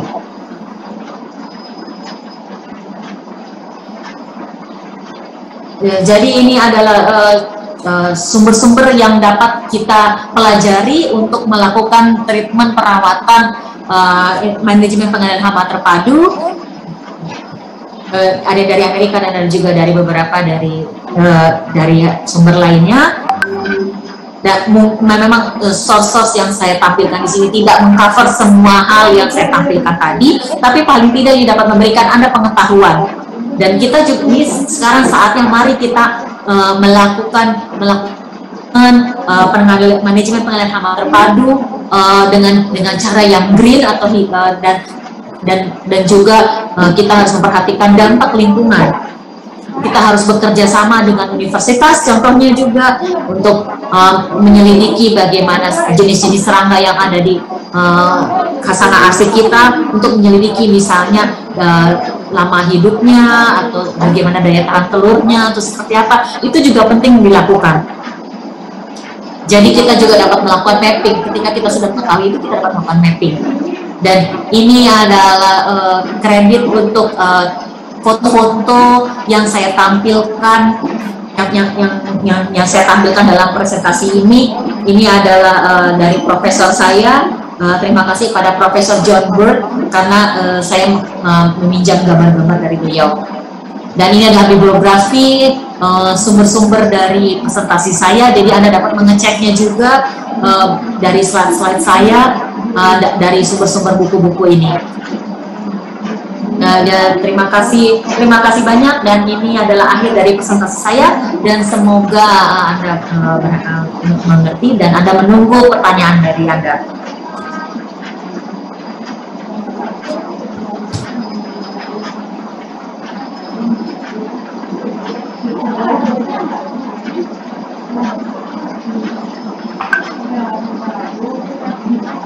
Bang Cheng, ada banyak sekali dan sangat detail.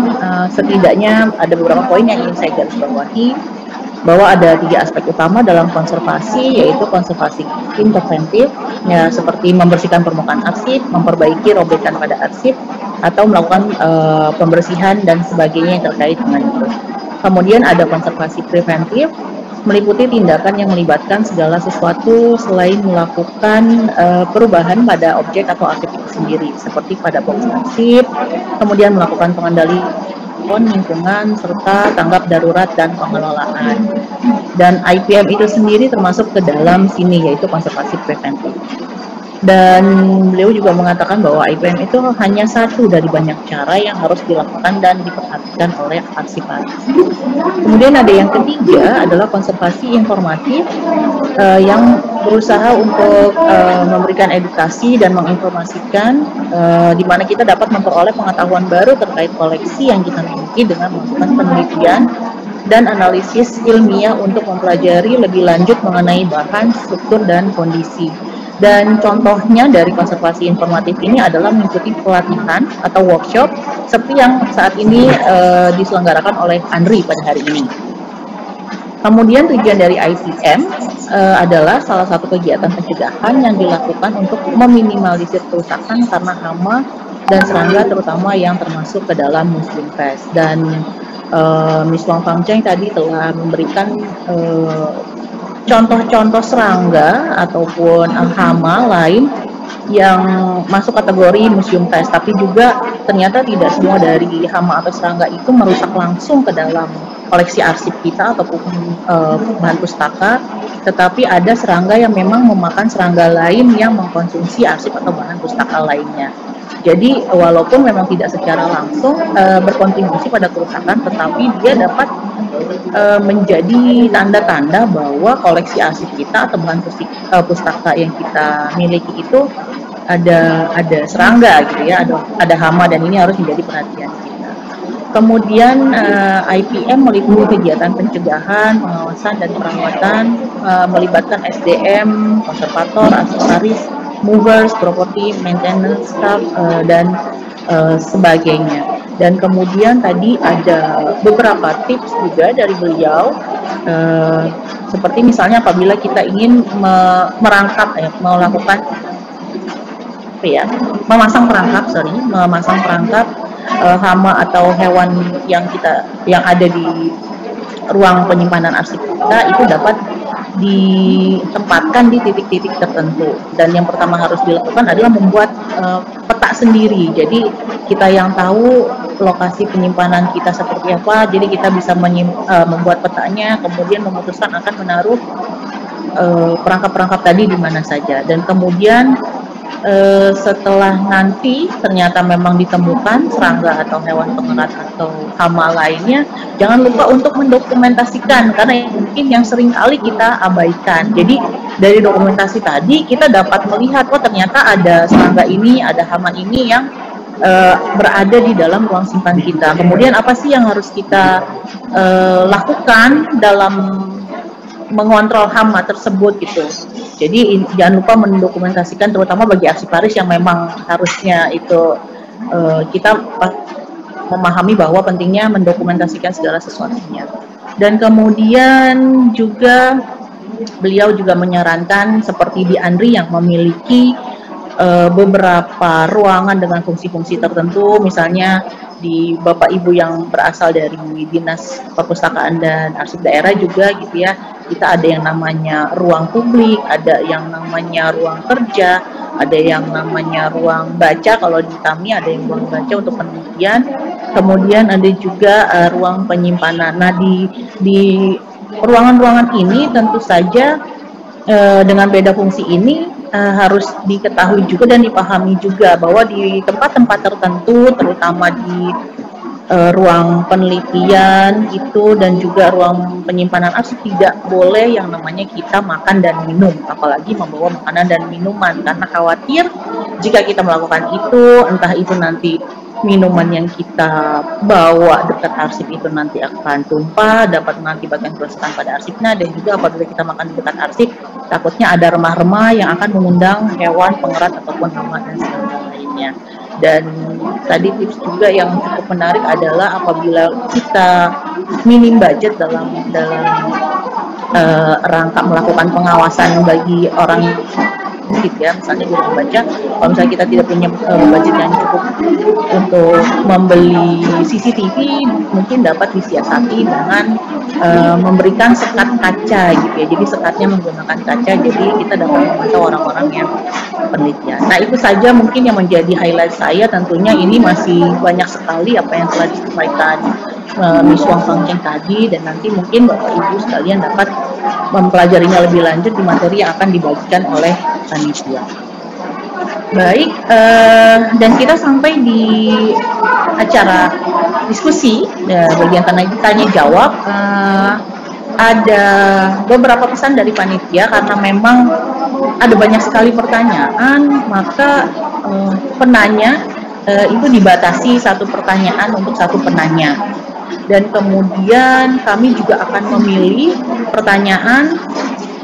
Terlebih dahulu kita masih melihat apakah waktunya cukup atau tidak untuk melakukan diskusi lanjutan. Yang pertama, kami akan memilih 3 pertanyaan dari Zoom, kemudian ada 3 pertanyaan dari dari YouTube. Nah, nanti bagi 3 pertanyaan terbaik akan mendapatkan souvenir menarik dari kami. Nah, nanti pengumuman pemenangnya akan dihubungi langsung oleh panitia. Okay, now we are open for a discussion. We will select, our team will select questions from 3 from Zoom and 3 from YouTube. Oke, kita mulai ya. Ini ada pertanyaan untuk Bapak Dani Sugiarto dari Ibu Yeni Kusrini dari LIPI.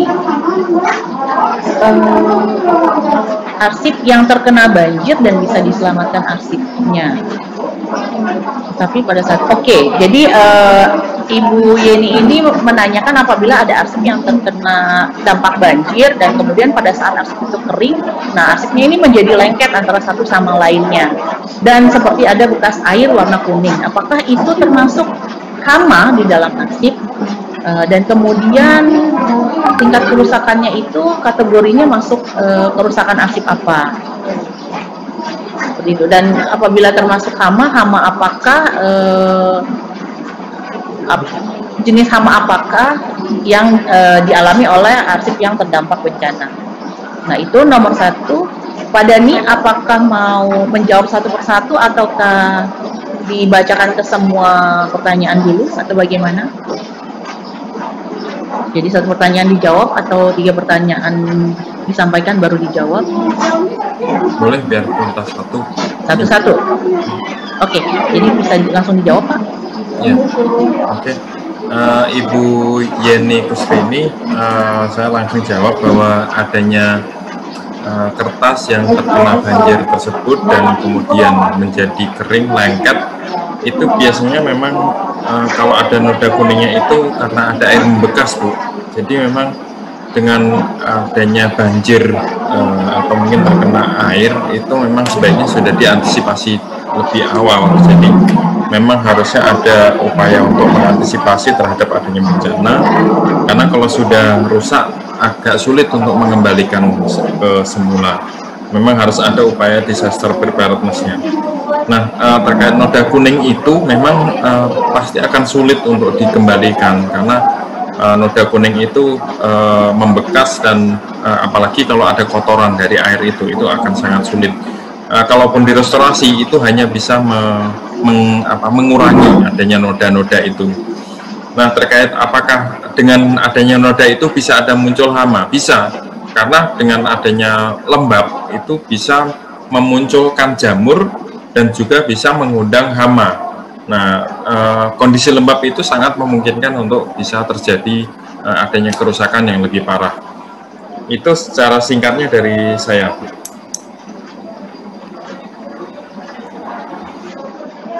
Pak Dani atas jawabannya, dan kita lanjut untuk pertanyaan kedua.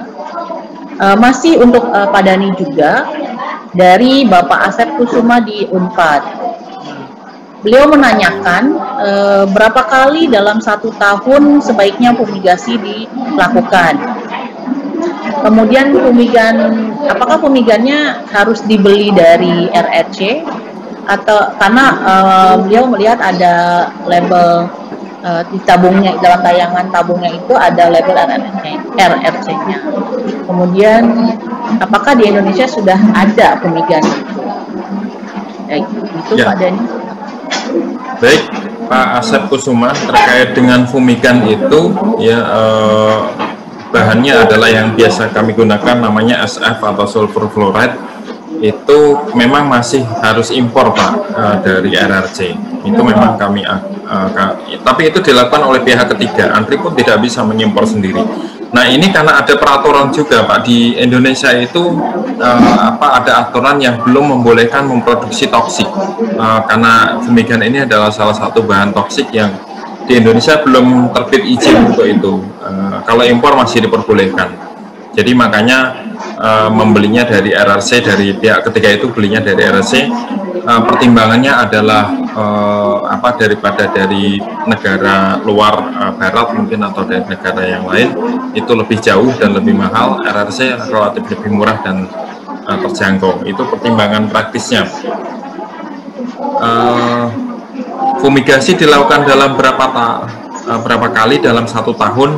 Kalau di dalam peraturan itu tidak ada ketentuan harus sekali dalam setahun, 2 kali dalam setahun, atau bahkan 2 tahun sekali, tidak ada yang spesifik.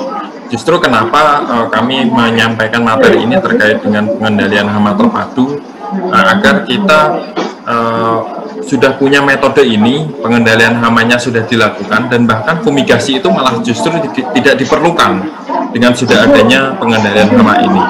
Nah, memang kalau pengendalian hama itu dimulai dari tadi tahapan identifikasi itu untuk mengecek apakah ada nggak kontaminasi adanya hama di arsip itu atau di ruangan penyimpanan. Kalau ada kontaminasi, baru itu memang kita bisa lakukan fumigasi. Seperti itu, Pak Asep. Jadi fumigasi itu tahapan terakhir.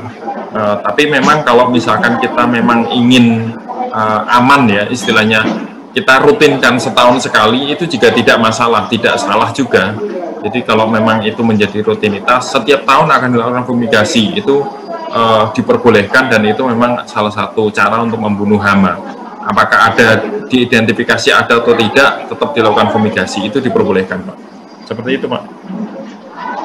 Baik, terima kasih Pak Dhani atas jawabannya. Tetapi mungkin fumigasi itu sendiri melihat juga dari ruang penyimpanan dan juga koleksinya ya Pak ya, karena kan biasanya kalau yang memang seperti di Andri itu koleksinya cukup banyak, nah itu dilakukan satu gedung katakanlah, kemudian bisa 1 atau 2 kali setahun seperti itu. Nah mungkin kalau di tempatnya Pak Asep mungkin berbeda, dan misalnya ada pertanyaan lanjutan mengenai fumigasi mungkin bisa langsung DM Pak Dhani via email seperti itu. Baik, terima kasih. Baik, sekarang kita ke pertanyaan berikutnya. This question is for Ms. Ong Fang Cheng from Diah Martiningsi in KPU. There are so many pests that can destroy archives. Is it possible to use disinfectant to spray disinfectant straight into the archives? So that is the question for Ms. Wong Fang Cheng. Okay, so I've actually replied her in the Q&A. So direct fumigation is still not recommended because it will have residues on archival records. So usually it will be a very last resort if the damage is very outspread and you do not know how to control it. But of course, you will need proper licensed contractors to actually do a safe fumigation. So otherwise, do explore the other options that I shared in today's webinar. Yeah, so for example, the Museum of Fine Arts in Vienna, the case study that I shared, whereby they actually had a very serious outbreak of the biscuit beetles, and they actually released a predator insect into the space. 3,000 wasps every month for 13 months. That's how long it took for them to really completely eliminate the biscuit beetles in the collection. So sometimes duration should not always only look at how fast or how quick or how effective it is. We have to look at other factors when we choose the right treatment option.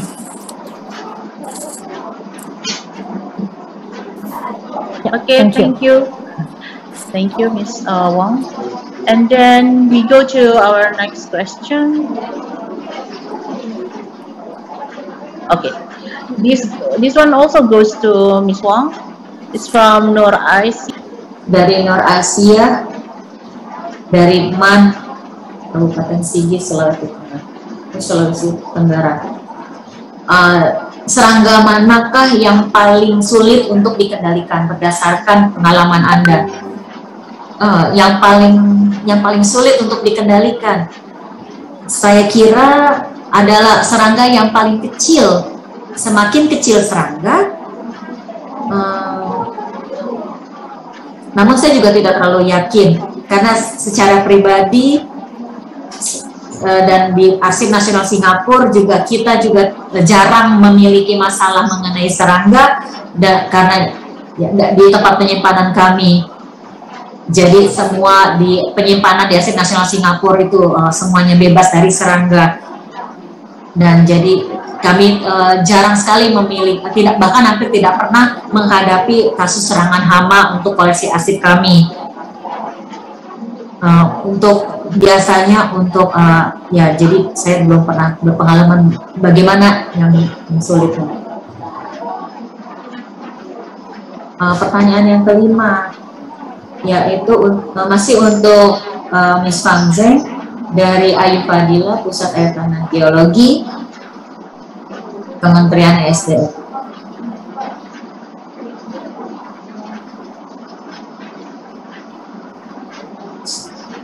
Saya masih berusaha untuk membaca pertanyaannya.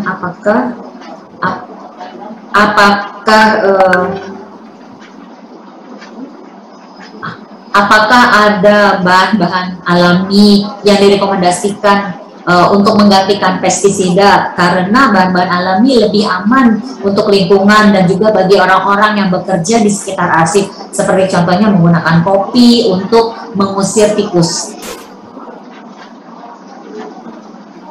Kopi sebenarnya tidak mengusir serangga atau hama, tapi kopi membantu. Jadi jika jadi aroma kopi itu untuk membantu mengubah bau-bauan yang ada di area, tapi mereka tidak tidak membuat serangga untuk menjauhi area yang disebarin kopi. Jadi hanya mengubah suasana dan bau dari ruangan tersebut. Saya juga saya juga pernah mempelajari bahwa beberapa negara-negara di Asia menggunakan bahan-bahan alami tradisional untuk mengusir serangga, serangga.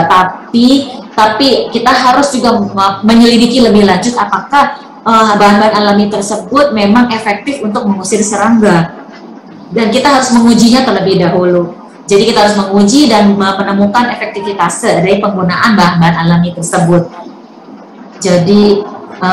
Jadi saya juga sebenarnya ingin menyelidiki lebih lanjut bagaimana bahan-bahan alami dari berbagai negara-negara di Asia ini apakah efektif untuk mengusir serangga.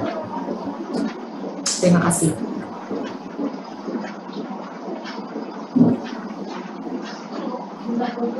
Oke, terima kasih Miss Wang.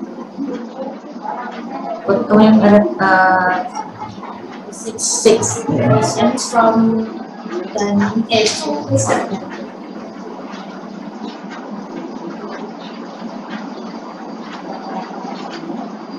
Good morning. I want to ask about something.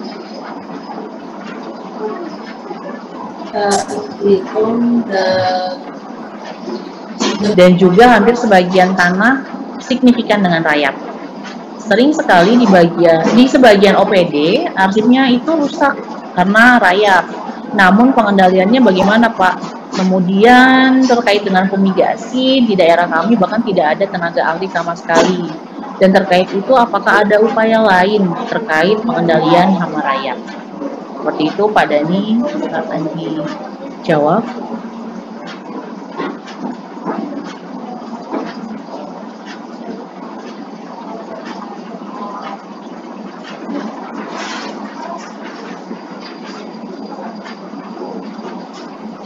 Pak Dhani?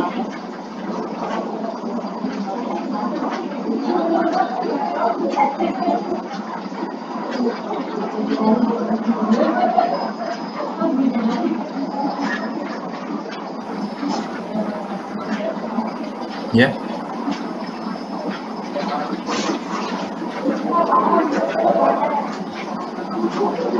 Oke, saya ulangi ya Pak pertanyaannya. Jadi saya akan bacakan semuanya karena beliau juga sepertinya ingin menyapa. Selamat pagi, izin bertanya Pak terkait dengan pengendalian hama rayap, khusus di daerah tempat saya bekerja di Belitung. Kondisi tanah di daerah kami mengandung pH asam yang tinggi. Slow down Pak. Oci, tinggi, dan juga hampir sebagian tanah signifikan dengan rayap. Seringkali di sebagian OPD arsipnya rusak karena rayap. Namun untuk pengendaliannya bagaimana ya Pak? Dan juga terkait fumigasi, daerah kami itu tidak ada tenaga ahli. Apakah ada upaya lain terkait pengendalian hama rayap tersebut?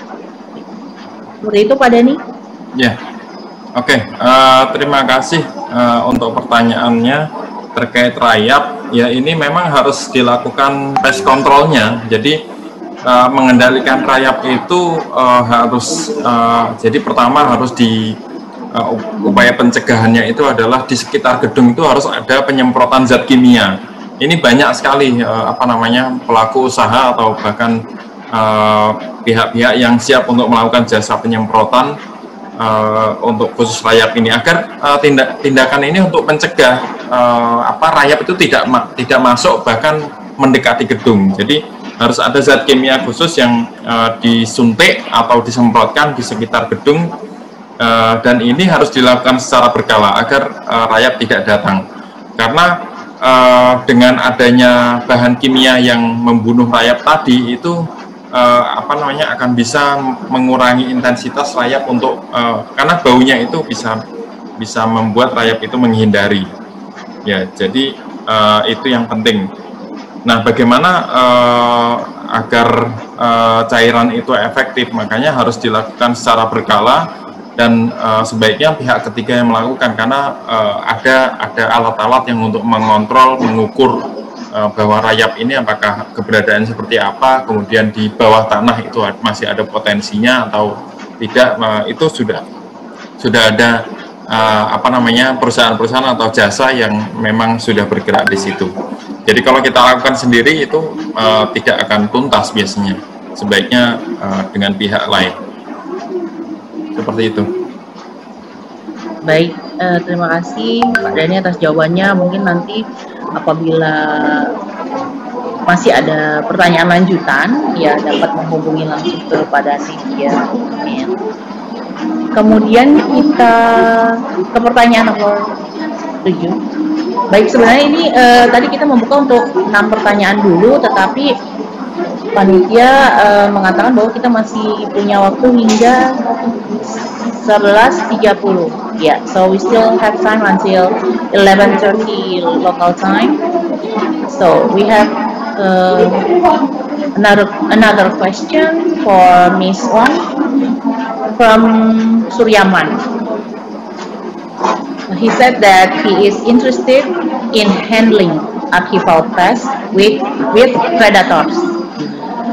Are there any best practices that have been carried out? Then what type of pest predators that can be used? Oh, okay. This is a tricky one. Well, first of all, you need to find out. Anda harus menemukan serangan dari serangga apa yang menyerang dari khazanah arsip Anda. Misalnya serangga apa yang menggigit arsip Anda, dan Anda harus menyelidiki, menganalisis dan serangga ini seperti apa. Apakah misalnya serangga ini menggigit kertas koleksi Anda, atau misalnya meninggalkan kotoran untuk khazanah arsip Anda. Dan pada tahun 2013 museum yang tadi saya sebutkan di presentasi, mereka yang pertama kali melakukan itu. Jadi walaupun mereka pertama kali melakukan hal tersebut, walaupun mereka pertama kali saya harus akui bahwa kerusakan yang telah ditimbulkan oleh serangga tersebut memang sangat besar. Karena memang wajar, ini masih pertama kali mereka lakukan. Tapi sekali lagi hal yang pertama yang kita lakukan pertama kali adalah untuk mengidentifikasi jenis serangga apa yang menyerang dari khazanah koleksi Anda. Jadi ini sangat dimungkinkan bagi kita untuk menggunakan predator untuk membunuh serangga. Ya tentu saja memang sangat penting. Contohnya seperti lalat. Lalat dimakan oleh kadal. Nah, kita juga dapat menggunakan kadal untuk memusnahkan. Nah, itu seperti itu. Jadi ada banyak serangga lain yang menjadi predator dari serangga lain. Ya, terima kasih, sangat menarik sekali. Lalu pertanyaan selanjutnya.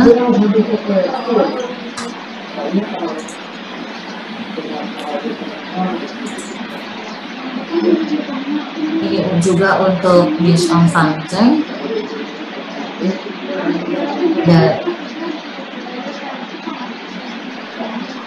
Bagaimana melakukan preservasi arsip setelah melakukan treatment pembekuan? Apakah kita harus menyimpannya tetap di vakum atau kita harus memindahkannya? Oke, setelah Anda selesai melakukan pembekuan, Anda harus mengambilnya dari freezer dan Anda harus mendiamkannya selama 24 jam. Jadi setelah 24 jam Anda boleh membukanya.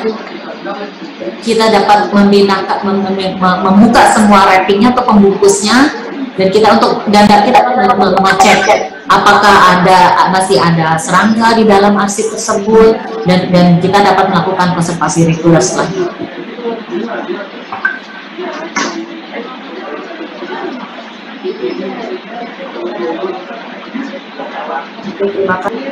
And then we go to the next question.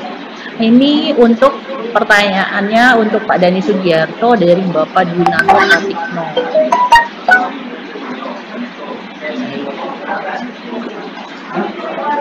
Di tempat kami, Badan Pembinaan Hukum Nasional Kemenkumham RI, ada banyak sekali buku langka, peta, kamus, himpunan peraturan masa Belanda seperti Stadblad, Statuten, dan juga Bijblad.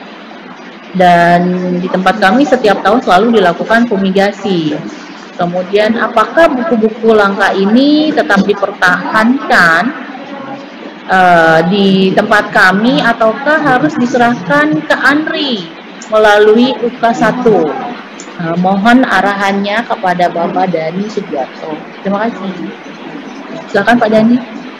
Ya baik, terima kasih pertanyaan dari Pak Dwinanto terkait dengan himpunan peraturan tersebut, karena itu adalah buku-buku langka, dan untuk kalau penyerahan ke ANRI Pak, itu ada beberapa tahapan. Yang pertama adalah harus dilakukan penilaian atau appraisal terkait nilai guna sekundernya, apakah itu bisa masuk sebagai kategori sebagai arsip, dan nantinya tim ANRI yang akan melakukan itu Pak. Jadi itu nanti bisa dikerjasamakan dengan UK1 di unit Bapak di Biro Umum Sekretariat. Nah, kemudian terkait buku-buku langka tersebut yang memang sudah dilakukan fumigasi ya, sudah setiap tahun, itu juga salah satu upaya juga agar terhindar dari hama. Namun akan lebih bagus lagi dilakukan tahapan-tahapan yang tadi sudah kita jelaskan maupun Miss Ong tadi jelaskan juga, terkait dengan mengidentifikasi hama dan upaya-upaya untuk melakukan pengendalian hama terpadu yang lebih komprehensif, karena tujuannya adalah untuk mencegah hama masuk dan menghindari kerusakan yang lebih parah. Sementara fumigasi itu memang merupakan tindakan terakhir, jadi itu tetap boleh dilakukan. Sudah bagus Pak, bisa dilanjutkan. Terima kasih. Baik Pak Dhani, terima kasih. And now we go to our 10th question. This will be our last question in this session. And the question goes to Ms. Wong from Pak Denny Rashid, Diskominfo Tangerang. Okay.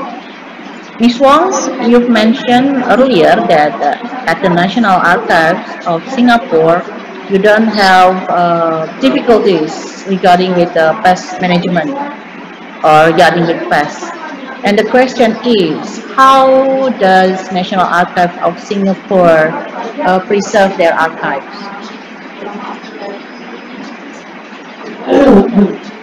metode apa yang dilakukan di Arsip Nasional Singapura. Saya secara mendasar apa yang dilakukan oleh teman-teman saya di Arsip Nasional untuk arsip-arsip yang baru datang, mereka akan menyimpannya di ruang isolasi dan akan mengecek kondisi dari arsip. Jadi semuanya masuk ke dalam ruang isolasi itu terpisah sendiri. Jadi apakah jika ada serangga atau tidak, mereka akan melakukan treatment di dalam ruangan itu. Jadi kita akan menghilangkan serangga atau hama di ruangan tersebut. Nah, jadi jika sudah keluar, maka artinya arsip tersebut aman. Terima kasih atas jawabannya.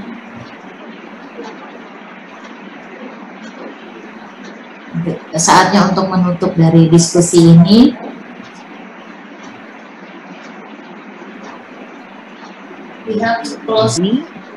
Dan sebelum acara ditutup, saya ingin meminta kepada para pembicara kita agar dapat memberikan pernyataan penutup terkait tema kita pada hari ini. Kita akan mulai mendengarkan pernyataan penutup dari Bapak Dhani Sugiarto, kemudian akan dilanjutkan oleh Ms. Wang Fangsheng. Okay, due to the limited of time, we sadly have to end our today's discussion.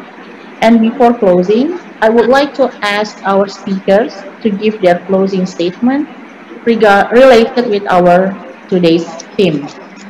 We will start from Mr. Dhani Sugiarto and then will be followed by Ms. Wang Fangsheng. Please to both speakers. Yeah. Oke, terima kasih Intan, bahwa dalam melakukan IPM ini tujuannya adalah melakukan pencegahan, dan pencegahan ini karena adanya ancaman, yaitu faktor perusak. Nah, IPM ini adalah pengendalian yang memang harusnya dilakukan secara terpadu. IPM ini memerlukan kerjasama semuanya, ya, terutama memang arsiparis sebagai pengelola arsip yang setiap hari bersentuhan, yang setiap hari melakukan penanganan, handling arsip, ya, interaksi secara langsung, dan ini butuh kepedulian dan butuh kerjasama juga dari semuanya yang terkait dengan pengelolaan arsip ini agar bisa berjalan dengan terpadu. Faktor manusia akan sangat penting karena ini menentukan sejauh mana hama ini bisa ditekan seminimal mungkin, dan faktor perusak yang ada di dalam arsip itu sendiri itu bisa dari dalam, ya, internal, bisa dari luar, dan ada hama dan juga ada manusia, dan ini peran yang sangat penting untuk dari manusia itu sendiri, dari kita pengelola, untuk bisa memiliki peran yang besar agar hama itu tidak masuk ke arsip, yaitu metodenya dengan IPM ini tadi. Itu dari saya secara kesimpulan singkatnya. Silakan moderator. Terima kasih, and to Ms. Wong. Hi, so for my concluding,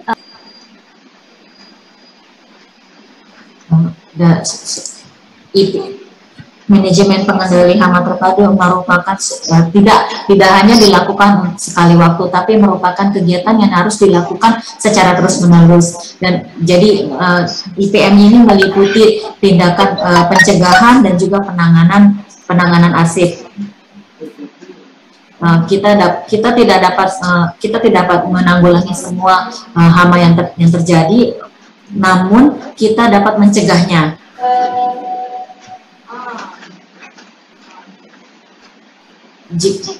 Jika Anda memiliki pertanyaan lain, mungkin Anda dapat mengajukannya ke email saya. Terima kasih.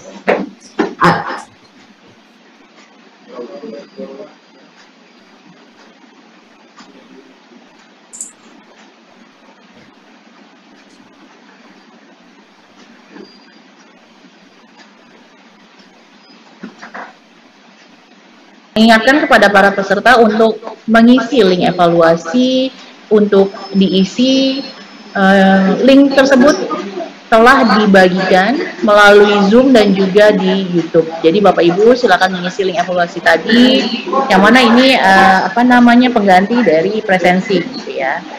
Seperti